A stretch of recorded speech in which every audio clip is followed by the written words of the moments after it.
private worship.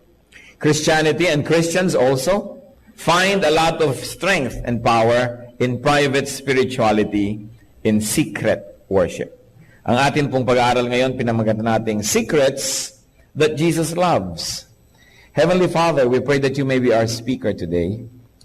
Lord, ano man po ang maaring hadlang na inilagay ng kaaway upang kami mapagpala nyo sa pangalan ng Panginoong Hesus ay aming ibinubuwag, aming nilalampasan through our faith in your Son, Jesus. Whatever malicious plans the evil one had made against his assembly, we destroy and frustrate by the power of the Lord Jesus. And we put ourselves under your protection, O Heavenly Father. Your name is the banner that rings, that is in our heart, O Lord. This is the banner that flies from our hearts. Your name, no other name but the name of Jesus, O Lord. At ang aming kahilingan, Panginoon, kayo po maghari sa dakong ito. Maghari kayo sa aming kalagitnaan at higit sa lahat maghari kayo sa aming puso. Kung meron mang mga kapaitan, mga takot, mga karamdaman, kasalanan, anumang maaaring maging hadlang para kayo tuloy-tuloy ang makapagpala sa amin, Panginoon, sinusuko po namin sa inyo. Ipatawad niyo po ang aming mga kasalanan. Bigyan niyo po kami ng kalakasan at turuan niyo kami, Lord, na sa inyo lamang magtuon ang aming paningin. Teach us, Lord, to bring every thought captive to the name of your Son, Jesus. And this is what we like to do. We like your Father to move within our midst, to accomplish your holy purpose, to do your will. And may you purify even our motives for being here today. Ano mang nakikita niyo, Lord, na mga kagustuhan namin na hindi ka nais-nais, inyo, Panginoong, puksain sa liwanag ng inyong kaluwalhatian. At kami na pasasakop ng lubos sa inyo, asking you, do your will in our midst. We praise you and thank you, Father, and we ask you to speak to us powerfully. In Jesus' mighty name. Secrets that Jesus loves. Ano po kaya ang mga lihim at mga sikreto na kanais-nais sa Panginoon? Matthew chapter 6 verses 1 to 4. Be careful not to do your acts of righteousness before men, to be seen by them. If you do, you will have no reward from your Father in heaven. So when you give to the needy, do not announce it with trumpets, as the hypocrites do in the synagogues and on the streets, to be honored by men. I tell you the truth, they have received their reward in full. But when you give to the needy, do not let your left hand know what your right hand is doing, so that your giving may be in secret. Then your Father who is in secret, who sees what is done in secret, will reward you. And may the Lord continue to bless us by giving us the key to understand His words. So we're going to talk about secrets that Jesus loves, and one of that is secret giving. Giving to the needy, very especially. So ano po yung tinuturo sa atin? Give to the needy without publicity. Publicity and human praise will be the reward, and it's all the reward that you will ever get. Because God will no longer reward and repay you when people already honor you. Kaya hindi dapat na ipinagmamalaki, ipinagyayabang, ipinamamalita ang mga pagbibigay natin, lalong-lalo sa mga nangangailangan, sapagkat oras na tayo napuri na ng tao, naparangalan na ng tao, nabigyan pa ng plake, na ipagpagawa ng monumento, kung ano man yon, wala na tayong maaasahan pa na gantimpala mula sa Panginoon. Because God rewards openly good deeds that are done secretly. Yan po ang sinasabi ng ating binasa. At kung ididiin natin yung mga original words, talagang the reward is given openly to good deeds done secretly. Ano po yung rationale behind that principle? Because all good things come from the Father. Wala naman tayong production ng good things Ang Panginoon ang nagbibigay, tinatanggap lang natin. At kung tayo nakikinig sa kanyang tinig, ibinibigay natin doon sa pinagbibigyan niya, ipinadadaan lang sa atin, pero merong tunay na dapat puntahan. At kung hindi natin nilalabag ang kalooban ng Diyos, pinadadaloy natin yung pagpapala, inaabot natin sa tunay na dapat puntahan, ano ngayon ang kapuri-puri tungkol sa atin doon? Sabi nga ng matatanda, wala namang humahawak ng palayok na di nauulingan. Kaya kung tayo'y daanan man ng pagpapala tungo sa iba, siguradong meron na rin natira sa atin at meron na rin tayong napala, bagamat hindi lahat-lahat ay naging atin, pero tayo na rin yung unang nag-benefit doon. So hindi natin pwedeng sabihin na tayo'y giver, tayo'y mga taga-abot lamang. At napakabuti ng Panginoon na maging yung taga-abot, may natitira para sa Kanya. O sige, bilang taga-abot, ito'y para sa iyo. Ngayon yung iba, iabot mo na. Kaya hindi marapat na sobrang naitatanghal ang pag-aabot sapagkat ang Panginoon naaagawan ng kaluwalhatian. James 1:17, every good and perfect gift is from above, coming down from the Father of the heavenly lights, who does not change like shifting shadows. So the Father is the real source, the Father is the real giver. Therefore, the so-called charitable people are just vessels, channels of blessings. Salamat at dinidinig nila ang tinig ng Panginoon, sinusunod nila yung bilin, pero ang tunay na dapat na itanghal ay yung pinanggalingan ng pagpapalang yon. When people unjustly receive the praise that should be given to God, then God is not honored. And when people keep themselves out of sight, when people get out of the way, God is honored. When recipients do not and cannot identify the channel of blessing, they inevitably look up to the source, who is none other than God. Kung biglang pagbukas nyo ng inyong pinto sa isang umaga, ay may pagpapalang nando na, hindi nyo alam kung sinong nagbigay, hindi nyo alam kung sinong pasasalamatan, natural, wala na kayong ibang pagpipilian pa, at napapasalamatan tuloy natin na itataas ang pangalan ng Diyos. Kung minsan, sobra tayong nagiging beholden to the human instruments, that God is taken out of the equation. Ano pa yung mga instances na muntik nang maagawan ang Panginoon ng kaluwalhatian pero mabuti na lamang at may nagtutuwid doon sa mga muntik ng mga magkamali? Halimbawa sa Revelations 22 verses 8 to 9, ito pong si John ay pinakitaan ng anghel ng mangyayari sa future, at anong ginawa ng John na ito doon sa anghel na nagpakita sa kanya? I, John, am the one who heard and saw these things. And when I heard and seen them, I fell down to worship at the feet of the angel who had been showing them to me. But he said to me, do not do it. I am a fellow servant with you and with your brothers the prophets and all who keep the words of this book. Worship God. Tama nga naman. Matapos maging usher yung anghel, ipinakita kay John yung mangyayari sa future. Ang ginawa ni John, pagkat he was in the presence of a heavenly being, ay nagpatira pa siya sa pana ng anghel para sambahin ng anghel. Sabi ng anghel, maghunos dili ka, tumayo-tayo ka dyan, tigilan mo yan, huwag mong ituloy.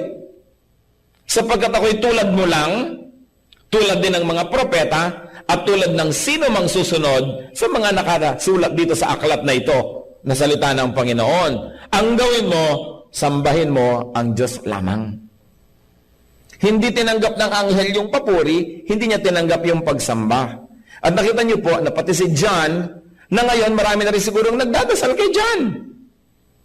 No? Si John na ngayon ang patron. Siya na ngayon ang dinadasalan. Samantalang once upon a time, nagdadasal din siya doon sa anghel at itinuwid siya ng anghel. Sabi niya, ikaw, ako, ang mga propeta, at sino man na susunod sa salita ng Diyos ay pareho lang tayong lingkod ng Diyos. Walang dapat itataas kundi Diyos lamang. Ito pong si Peter, na ngayon dinadasalan na rin ng marami, once upon a time, meron ding nagtangkang lumuhod sa kanyang harapan. Sa Acts chapter 10, 25 to 26. As Peter entered the house, Cornelius met him and fell at his feet in reverence. But Peter made him get up. Stand up, he said, I am only a man myself. So si Pedro, sinikap din na luhuran itong si Cornelius. Sapagkat ang pakiramdam ni Cornelius, banal na tao ito, lingkod ng Diyos, makaluhod. Sabi ng Pedro, tumayo-tayo ka kapatid, nakakahiya sa Diyos ang ginagawa mo. Tao lang ako. Pero ngayon, marami pa rin lumuluhod, hindi lang kay Pedro, kundi sa rebulto ni Pedro. Kaya yung rebulto yung makakapagsalita, sabi, mahiya-hiya ka, tumayo-tayo ka dyan. At pakidurog-durog mo ako, sapagkat hindi ako dapat narito, pinagbabawal ito ng second commandment, at di ka dapat lumuhod sa akin, ipinagbabawal ng first commandment. Nakita nyo kung nabubuhay lang yung mga yan ngayon, sila mismo ang number 1 na aangal sa ginagawa ng maraming tao sa kanila. At ang Panginoong Jesus, minsang naglalakad, may isang babaeng pumapapel.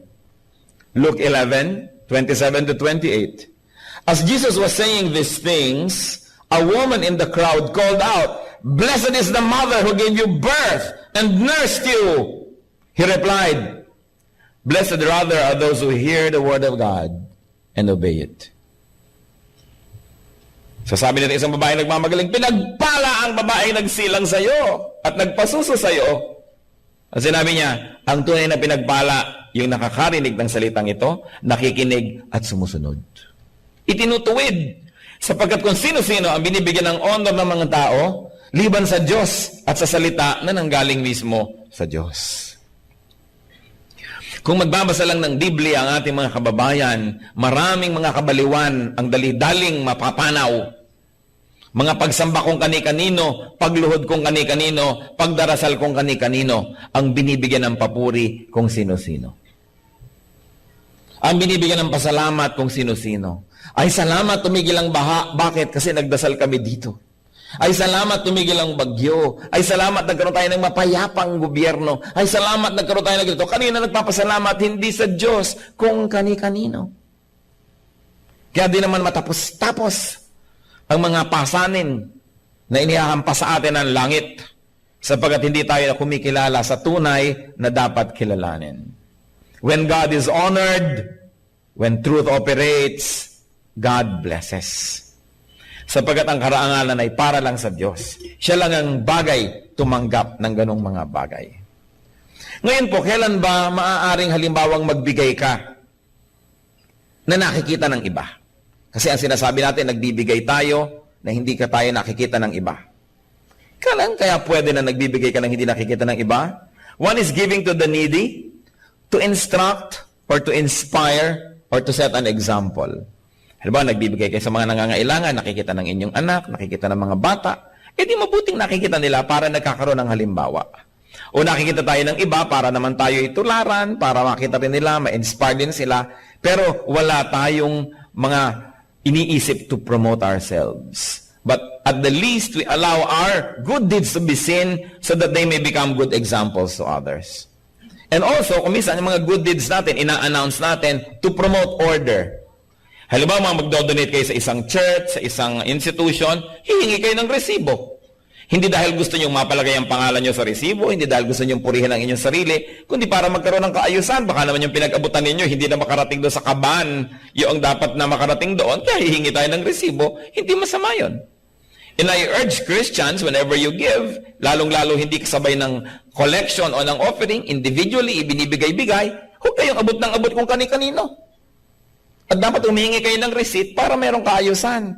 Yung iba kasi sobrang polite, teka po, igagawa ko kayong receipt, wag na, may tiwala naman ako sa'yo.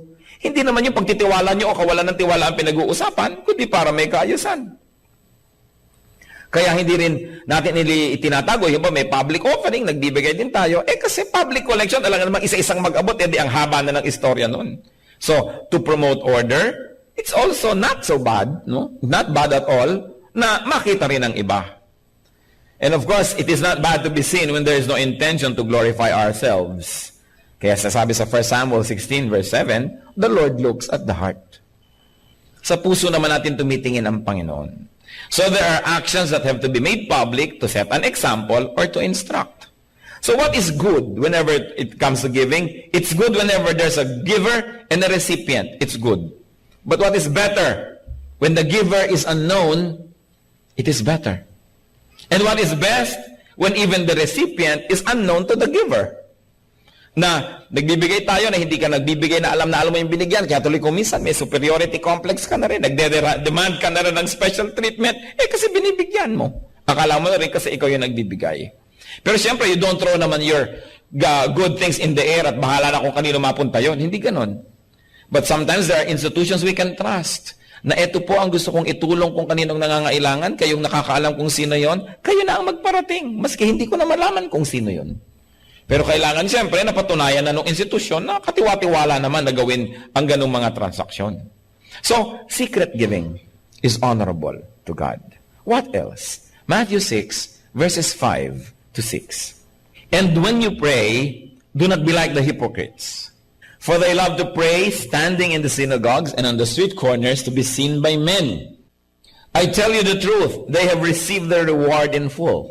But when you pray, go into your room, close the door, and pray to your Father who is unseen. Then your Father who sees in what is done in secret will reward you.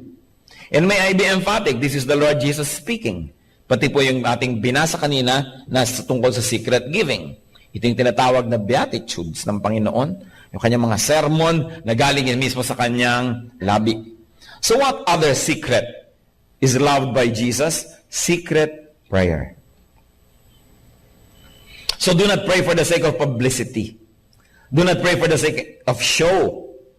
Those who are recognized, praised, and honored by people because of praying will get only that, human recognition. Wala nang hihigit pa ron, yun na. Pag napuri ka ng tao, uy, siya madadasalin, uy, siya ay banal. Naku, purihin ng Panginoon, madasalin itong kapatid na ito. Napuri ka na ng tao, wala ka na dapat antayin na papuri pa mula sa Panginoon. So what can we learn? Is to value private prayer. We should pray privately. To pray secretly. Those who pray secretly will be rewarded openly by God. Makikita ng tao na talagang nire-reward ka ng Panginoon, binebless ka. Hindi maitatago, hindi maikukubli. And what's the rationale behind this? People who pray publicly and openly usually get the credit. They usually get the honor. And then usually, people become dependent on them. Ay, naku, wala pa ang ating mga prayer warrior, paano na kaya tayo? Ay, naku, wala yung mga prayer leaders natin, paano na kaya tayo? Bakit wala ba yung Diyos? Pag may isang taong gustong mag-pray, nandun naman ang Diyos na peprayan, di kumpleto na ang mga pangangailangan. But sometimes, self-styled prayer leaders and prayer teams can make themselves look so indispensable that people now forget that there is God. That they feel that the whole activity is incomplete without these people leading a prayer. So ang mga nagiging hindi po maganda are people's dependence on prayer warriors, people's dependence on special prayer personalities. Naku, paano kaya ako gagaling? Wala si ganito na nagpe-pray for healing. Bakit wala ba ang Diyos? O wala ka bang kakayahan manalangin? Manalangin ka. Ang Diyos ang mahalaga. Pag may nananalangin at may pinapanalanginan na Diyos, kumpleto na yon. Kaya kung minsan, some people can make themselves look so important as if prayer would not be complete without them. Naaagaw ang kaluwalhatian ng Diyos. Lalong-lalo yung mga inaasahan natin, prayer for healing. Siyempre, you become emotionally dependent. Pagka may mga tao na, eto nananalangin para ka gumaling. May mga palapat-lapat pa ng mga kamay, mga papunas-punas sa mga langis-langis at pakaway-kaway ng mga panyo-panyo, kung ano-ano na yung mga props. Alam natin niya, itinuturo sa scripture na anointing of oil, hindi for its sacramental value. Hindi yung dahil in-anoint ka, may value yon at merong pampagaling yon. Yung context ng anoint the sick with oil is for its hygienic purpose and for its social purpose. Ibig sabihin, pabanguhan na yan, lotion na. Ibig sabihin, i-claim natin gagaling na, babango na yan at makikihalubilo sa atin. So anoint with oil. Hindi yung pinahiran mo ng oil, nagpagaling tuloy yung oil. Nagiging superstitious ang mga tao. Ay, paano tayo gagaling? Walang oil. Ay, paano tayo gagaling? Walang panyong puti. Ay, paano tayo gagaling? Walang palaspas. Paano tayo gagaling? Walang ganito. Anything that you place between you and God becomes an idol. Anyone that you place between you and God also become an idol. Kaya malinaw sa atin dapat yun. Even the Lord wanted His healing ministries to be kept secret. Ang nakakapagtaka, ang Panginoon, inililihim ang kanyang healing ministries, tapos meron namang mga tao na yun ay pinakakabunyag-bunyag at yan ang pinakakapromote-promote healing ministry. Baligtad. Sa Luke 8:56, isang batang babayang namatay at binuhay muli ng Panginoon at matapos buhayin mula sa kamatayan, her parents were astonished. But He, meaning the Lord Jesus, ordered them not to tell anyone what had happened. At sa Matthew 7:36, isa pong deaf and mute, isang bingi at pipi, ang pinagaling ng Panginoon, at pagkatapos anong utos niya? Jesus commanded them not to tell anyone. Ayaw ng Panginoon na ang mga tao pagkaguluhan siya dahil lang sa healing ng katawan. Gusto niya ang mga tao ay lumapit para isuko ang mga kasalanan, ihingi ng tawad at magkaroon ng bagong buhay. At manaka-naka ang Panginoon ay nahahabag naman sa mga tao, pinapagaling na rin sila sa kanilang mga karamdaman, subalit hindi siya dumating sa lupa para magpagaling ng mga physical illnesses. Dumating siya para magturo tungkol sa kasalanan at ang mga tao ay gumaling sa kanilang spiritual illnesses. At bonus na lang kung yung physical illness ay mapasama sa pinagaling. Pero siyempre, kung tayo ay may nararamdaman, kung ang mga mahal natin sa buhay ay may nararamdaman, ay kuminsan ay pinadidimlan na rin tayo ng pag-iisip. Sometimes our reason is also clouded by very immediate needs, especially to alleviate pain, to the point that we give so much importance to physical healing when it is not the reason why Christ came to the world. So I came to call the sinners to repentance. Kaya mag-ingat-ingat din tayo sa mga ministry ng mga healing na wala namang mga repentance itinuturo. Dumating kayo lahat sa luneta at sa isang iglap, gagaling kayo na hindi malamang tinuturoan ng Espiritu na magsisi sa kasalanan, hindi tinuturoan ang magpasakop sa Diyos. Ang inuuna, physical lang. Kung physical, gumaling ka. Tapos, paglakad mo sa mandaroon, ay nasagasaan ka ng jeep at namatay ka rin, nagpunta ka pa rin sa impyerno, di baliwala. Kaya importante, inuuna yung Espiritu. The Lord never emphasized the healing aspect of that ministry. Dahil lamang case to case, papagalingin niya, nahahabag siya. Pero hindi siya nagkaroon ng healing crusade kahit kailan. Alas 3 ng hapon, sa darating na linggo, magkita-kita tayo sa Gethsemane at may healing crusade. Walang ganun. Bagamat healing is available to people in faith, pero hindi yun ang number one. Ipinalilihim nga ng Panginoon. So beware of persons who publicize too much the aspect of prayer and especially prayer for healing. That they place themselves nearly indispensable in the economy of God. Meron pang mga akala mo mga prayer franchise holders. Nangyayari kahit sa ating bansa. There was once when there was a group who wanted to lead a big prayer rally. No? At mayroong tumutol na grupo, sabi, prayer yan, dapat kami. Kasi kami ang kilala na prayer ministry. Bakit kayo? At kutakot-takot na sigalot ang nangyari on national level, mga kapatid, kung sino ang dapat manguna sa prayer. Nakakahiya. Kasi walang may franchise sa prayer, ang lahat ng anak ng Diyos ay maaari manalangin at dapat manalangin. Hindi masyadong ini-specialize ng ganyan mga bagay na yung mga iba hindi na nagpe-pray kasi meron namang prayer warrior na nagpe-pray. Everybody should be prayerful. So, kailangan nakikita po yung even our secret prayer. Importante yung public prayer kung ito ay talagang collective prayer, nakikita ang ating unity, pero hindi yun ang lahat-lahat. Napakahalaga rin po ng personal, secret prayer na kayo lang at ang Diyos ang nag-uusap. It is important. At ano pa po ang gusto ng Panginoon ng mga lihim sa ating buhay?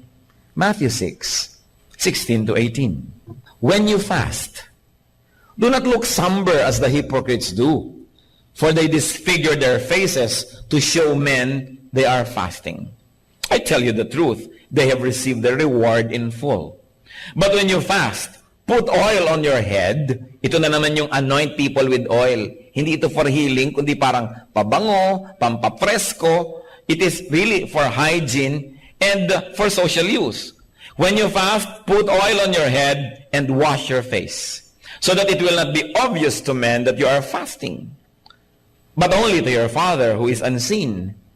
And your Father who sees what is done in secret will reward you. So ano pong mahalaga? The secret that Jesus loves? Secret fasting. Fasting should not be announced through physical display. Huy, bakit ganyan ang mukha mo? Humpak na humpak ang pisngi mo. Nagfa-fast kasi ako eh. Sacrifice should not be announced through any hint. Na, alam mo, hindi na kami kakain ngayon eh. Nag-iisip nga kami ng lunch ngayon eh. Bakit? Eh kasi ipapadala namin sa charity ang aming pang-lunch. Huwag na kayong maingay. Huwag nang ipagmakaingay pa.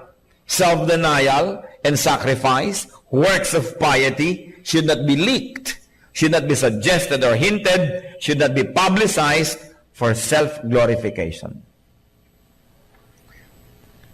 Mahalaga yung privately. Ang Panginoon lang nakakakita. Being praised by people when you fast or sacrifice is all the reward that show-offs will get. Wala nang iba. Kaya dapat po tayong mga anak ng Diyos na nagpapahalaga na tayo ay makabigay ng kaluguran sa Diyos, na ang Panginoon ay matuwa sa atin, pinakakalihim-lihim natin ang mga ginagawa nating mabuti, pinakakalihim-lihim natin ating mga sakripisyo, hindi natin binubunyag-bunyag, sapagkat oras na ikaw ay itinanghal na ng tao, yun na ang premyo mo, wala nang iba. At hindi lang premyo, kundi baka na-offend pa ang Panginoon kasi naagawan mo siya ng kaluwalhatian. Pious acts done secretly are openly rewarded by God. Hindi yung magbibigay ka ng donation at cheque kasing laki ng blackboard. Para kitang-kita ng camera, malaki pa sa tao, no? Para maluwalhati ka. Hindi naman charity yan eh. Bigay po ng kumpanya, naka-charge sa advertising fund nila yan.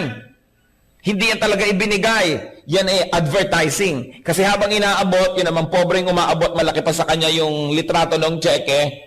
Actually, tingnan nyo kung saan naka-charge sa advertising. Hindi nagbigay, nag-invest.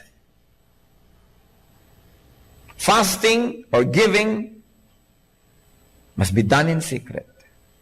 And fasting persons and fasting societies get praise. They get the praise. Sa kanila nagkakaroon ng sobrang utang na loob yung mga tao. Nawawala ang Diyos sa equation. Kaya naman, nawawala ng kabuluhan. Tatlong mga secrets that Jesus loves. Secret prayer, secret giving, secret fasting. Ano po ang context ng pagtuturo ng Panginoon ito? The Lord was reacting to and correcting and balancing the religious orientation of His time, of the people of His time. The people have become too public and showy. They have become performers. Religion has become a show, and people have become pleasers of men. There was too much emphasis to public and outward religiosity. Puro na lang pang outward. Ano ang isusuot ng mga pare? Ilang buhol ang mga borlas ng kanilang mga suot? Gaano kahaba ba ang kanilang mga balbas-balbas at kung ano-ano? Ano ba ang kulay dapat ng ganito? Puro na lang pang labas ang naging mahalaga. Kailan tatayo, kailan uupo, kailan luluhod. Nagiging ritual ang pananampalataya. Kahit na magmemorya ka ng panalangin, bigkasin mo ng bigkasin ang hindi mo naman naiintindihan at dinidibdib, panglabas. At ito po ang gustong ituwid ng Panginoon. Nag-focus lang nga siya sa fasting, sa prayer at sa giving, pero pwede natin itong palawakin sa lahat ng larangan ng ating pananampalataya na hindi lang yung nakikita ng kapwa ang mahalaga, kundi kung ano yung nangyayari sa ating kalooban, kung ano yung private. Tulad ng binanggit sa nauna nating mensahe, hindi lang good manners ang hinahanap sa atin ng Diyos, na nakangiti ka pero naiinis ka sa iyong kapwa, nakangiti ka, at least nakangiti ka, may good manners ka. But spirituality is beyond good manners. Dapat nakangiti ka pero hindi ka naman galit sa loob, kundi nakangiti ka sa labas at sa loob ay nakangiti ka rin kahit talagang tunay siyang nakakainis kasi tayo ay nagbago na, marunong tayo magpatawad, marunong tayo magpasensya, so nakangiti ka sa labas pero hindi lang etiquette, kundi yun ang tunay mong niloloob. Mahalaga na nag-a-agree yung nasa loob at nasa labas. Kasi pag hindi nag-a-agree yung nasa loob at nasa labas, nagkakaroon tayong sakit. Nagpapanggap ka. Sobra ang stress ng iyong buhay. Ngayon ang sasabihin niya, di hindi na ako magpapanggap, talagang kakalmutin ko na yung kinakainisan ko. Hindi naman. First step yung nagtitimpi ka, panglabas, mukha kang maayos at payapa, maganda, pero lagyan niya ng counterpart sa loob. Ibig sabihin, nagbagong loob na tayo, naghunos dili, kaya yung tunay na pinanggagalingan ng ngiting yun, ay isang pusong nakangiti rin doon sa loob. Pagbabago sa kalooban. Kadalasan ang ginagawa ng maraming Kristiyano is nothing but just good manners. Kumusta ka kapatid? Nagkakamayan pa rin anino nila, nagsusuntukan. Hindi sapat yun, bagamat at least hindi tunay na nagsuntukan physically. Pero pag nagsusuntukan kayo spiritually, kahit physically, nagkakamayan kayo, ang nakikita ng langit ay yung parehong yun. At ang mahalaga, yung spiritual reality. Because God looks at the heart. So it is not enough that we are cordial. It is not enough that we are polite. But we must always surrender ourselves to the work of the Holy Spirit so that inwardly we have really become kind and good and gracious and forgiving. That it is really what is depicted outside, yung totoong nangyayari sa ating kalooban. Ang mahalaga po, tulad ng sinasabi sa 1 Peter 3:3-4, your beauty should not come from outward adornment, such as braided hair and the wearing of gold jewelry and fine clothes. Instead, it should be that of your inner self, the unfading beauty of a gentle and quiet spirit, which is of great worth in God's sight. Now, before you get 1 Peter wrongly, hindi niya sinasabing huwag kayong magsuklay. Hindi niya sinasabing huwag kayong magsuot ng magagarang mga kagamitan o kahit ng mga alahas, lalo't malinis naman ang pinanggalingan. Hindi po yun. Ang sinasabi, hindi sapat na maganda ang nasa labas, tapos pangit ang nasa loob. Kailangan unahin nyo yung nasa loob. Pero hindi naman sinasabing kung maganda ang yung kalooban, hindi baling pangit na yung nasa labas. Hindi yan, kasi people treated this as extreme eh. Minamaliit na nila yung mga nag-aayos, nagpupustura. Hindi yung masama. Lalo't galing naman sa mabuti yung isinusuot nyo sa inyong katawan. Ang point, hindi yun ang mahalaga kung sa kalooban naman ay napakapangit. Ngayon, maganda ka na sa loob at sa labas pa, di glory to God. Salamat. Because God is a God of beauty. So in giving, what matters is it is not what is openly given, but what is secretly withheld. Di po ba pinag-uusapan nga natin, hindi lang yung nakikita sa labas ang mahalaga, kundi yung nasa loob? Kaya kahit naman sa giving, hindi lang din yung nakikita sa labas ang mahalaga, kundi yung nasa loob. Not only what is openly given, but also what is secretly withheld. So Mark 12:42-44. But a poor widow came and put in 2 very small copper coins, worth only a fraction of a penny. So sa collection box noong temple. Calling his disciples to him, Jesus said, I tell you the truth, the poor widow has put more into the treasury than all the others. Paano nangyari yun? Dadalawang kusing lang yung hinulog niya, yung iba ang lalakas, bagsakan. Nung nagbagsak yung mga mayayaman, blag, siguro yung magbarya nila. Itong babae naman, sabi, tik. Kasi ang liit-liit nung coin hinulog. Pero sabi nila, pinakamaraming hinulog yan. Paano po nangyari? Sabi niya sa verse 44, they gave out of their wealth. But she, out of her poverty, put in everything, all she had to live on. So hindi lang pala mahalaga yung publicly nakikita na binibigay natin na amount, kundi yung privately, yung pang natira, yung pala ang tinitingnan ng Panginoon. Hindi naman pinigil ng Lord yung babaeng, kawawa ka naman babae, exempted ka na, mahirap ka naman, huwag ka na magbigay. Hindi pinigil. Yung bakit hindi pinigil? Kasi alam naman ng Panginoon, yung binibigay natin, minumultiply niya. So habang nagbibigay tayo, hindi niya tayo pinipigil para siya may mamultiply. Hindi katulad ng attitude ng maraming kapwa natin mahirap. Mahirap naman kami, kayo na lang ang taya. Merong need yung church, yun na lang mayayamang pamilya ang magbigay. Kami na lang dito ang taga-upo, sila magbigay ng silya. Merong mga handaan, meron tayong magdadala ng kani-kanyang mga dala. Mahirap naman kami, hindi na kami magdadala, kayo na lang mayaman. Kaya tuloy lalo yung gumayaman yung mayaman kasi nagbibigay sila, anong mumultiply ng Diyos? Yun naman mga makukunat, ayaw magbigay, ayan, anong mumultiply ng Panginoon? Di wala. Kung bakit meron tayong mentality, mayaman ka naman, kaya bigyan mo ako. Mga empleyado, mayaman na yung may-ari natin, nakawa na lang natin siya. Mayaman naman siya ikaw ba nagpayaman? Kung hindi ka naman katulong nagpunta ng kayamanan, bakit kasama ka ngayon kumukot-kot nun at gusto mong kumuha rin? Yung ito pong mentality na ito kailangan maiba. Na hindi ko mo mahirap ako, pananagutan ako ng lahat.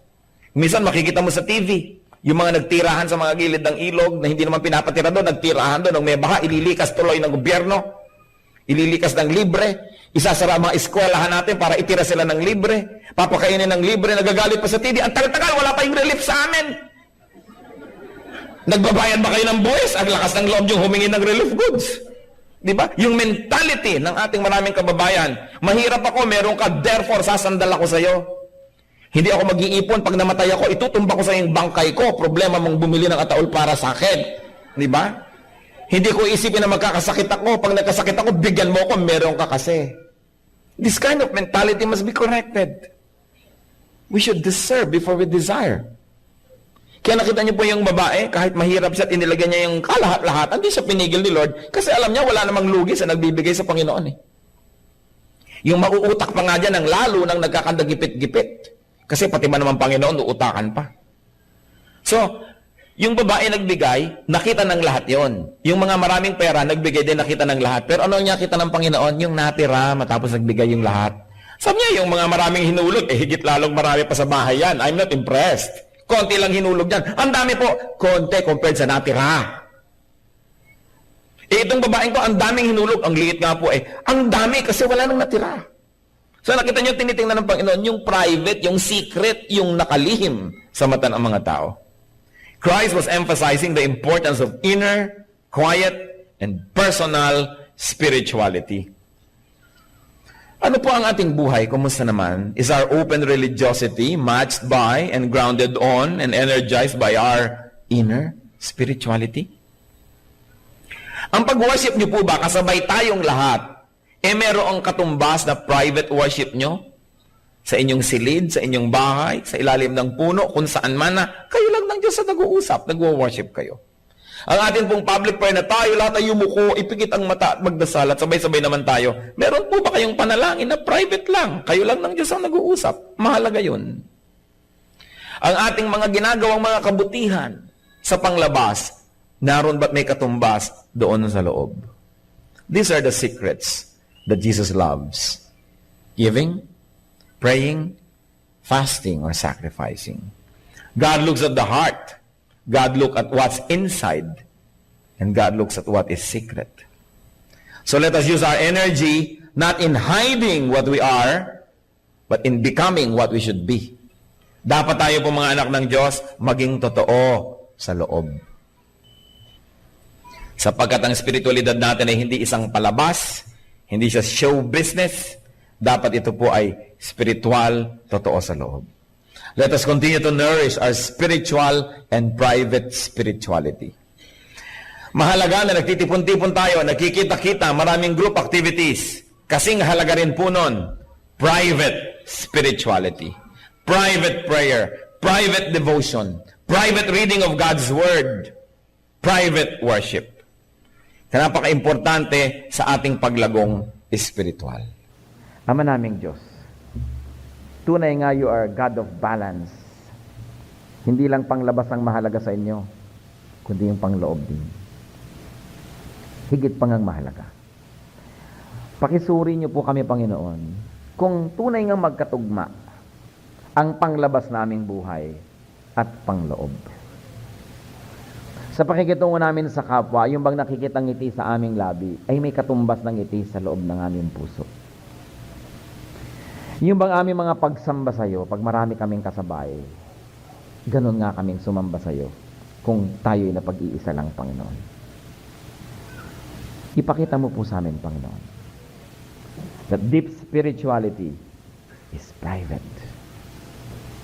It's between you and us, privately, secretly. Ano po bang mga lihim na buhay ng mga kapatirang nakaharap sa inyo ngayon? Anong mga kabutihan at mga kabanalan ang nakikita sa labas, Panginoon, subalit ano namang mga karumihan ang nasa loob na tanging kayo ang nakakakita? Siyasatin niyo po kami. Inihahayag namin sa iyo ang aming puso. Napahihi po kami, Panginoon, humihingi ng kagalingan. At sa sino mang mga kasama namin ngayon na may mga lihim na buhay, mga lihim na bahagi ng buhay, nawa, Panginoon, ang mga lihim na ito, tapunan mo ng iyong liwanag, sunugin mo ng apoy ng iyong kapangyarihan, mga lihim na masasama at di tama, mga lihim na nakahihiya, mga lihim, Panginoong, iniingat-ingatan. Lampas-lampas ang tingin mo sa amin, Panginoon. Wala kaming maitago sa iyo, ni ang aming iisipin pa lang ay alam nyo na. Doon kayo mag-minister sa amin, Panginoon. Makita mo na wag doon kami lubos na napapasakop sa inyo, doon sa private life, sa private thoughts, sa aming private moments. Nais namin kayong sambahin, kasama man o hindi ang mga kapatiran.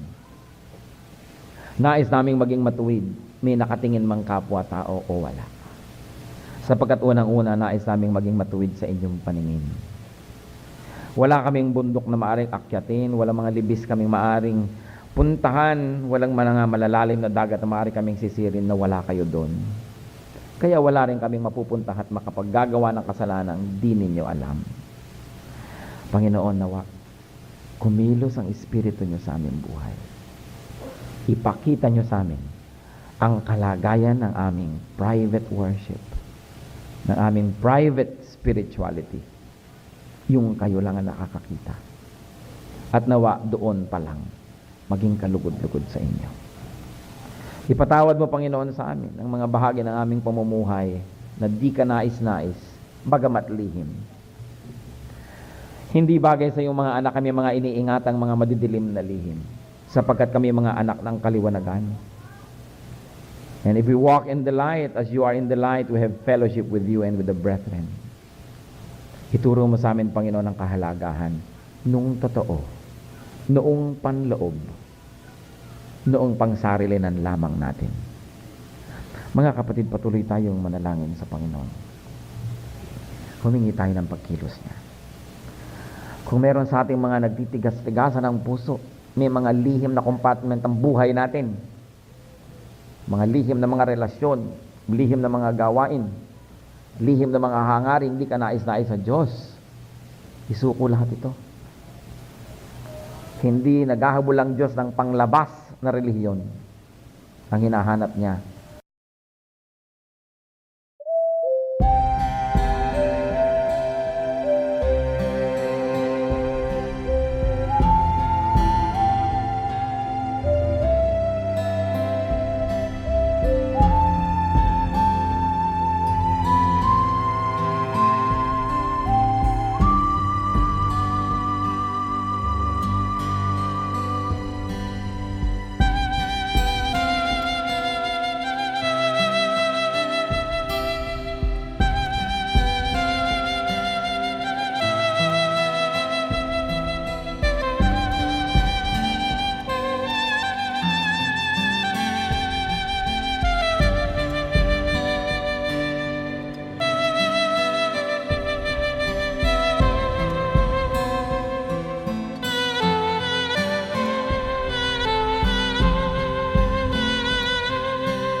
dreams paint the city side by side. Got my boombox thumping, hairspray in the air. Tonight's the night, baby, anything can happen, I swear.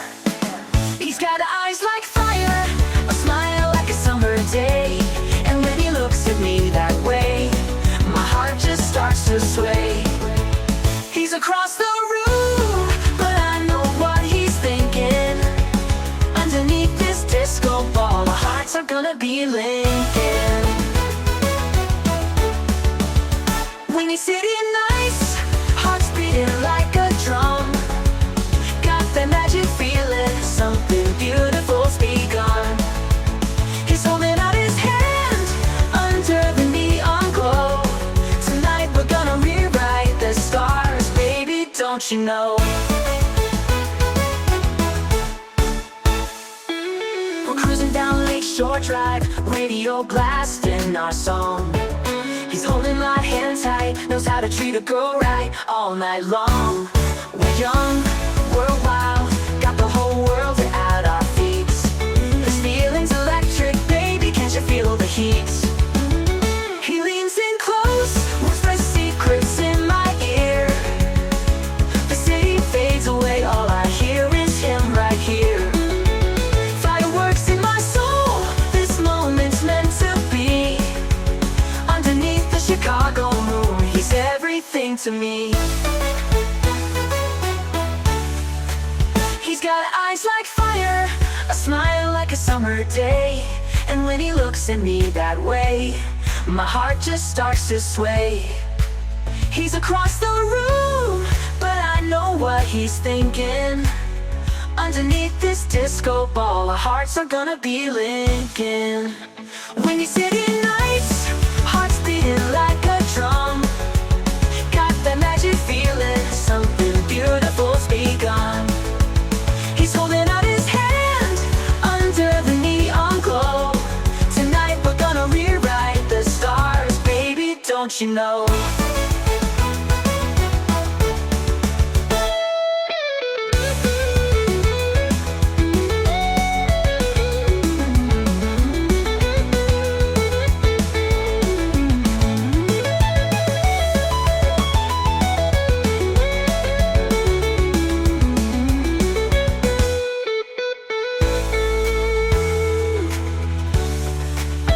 When you're sitting nights, hearts beating like a drum.